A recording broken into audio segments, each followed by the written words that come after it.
Madagascar, le pays dans le monde où les gens se sentent le plus seuls.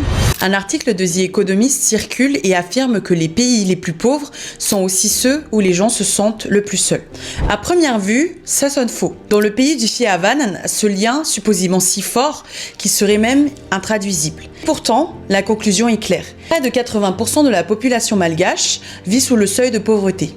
Et la pauvreté ne vide pas seulement les poches, elle vole le temps, l'énergie et les relations. Cette étude, la solitude s'insère dans la proximité, le soutien, l'intimité, la joie, le respect et le sentiment de contribuer ou de se sentir utile à l'autre. Madagascar reste une société collective.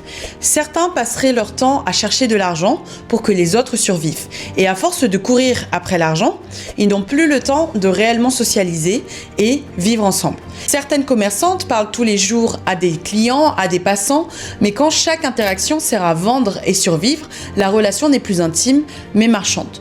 Beaucoup élèvent seuls leurs enfants. Moins elles ont de ressources, moins elles peuvent déléguer, gagner du temps, respirer.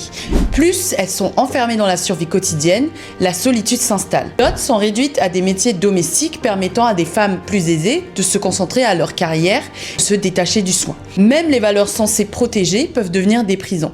Le Valbamén, ce devoir de s'occuper de ses parents, devient alors une obligation, son choix.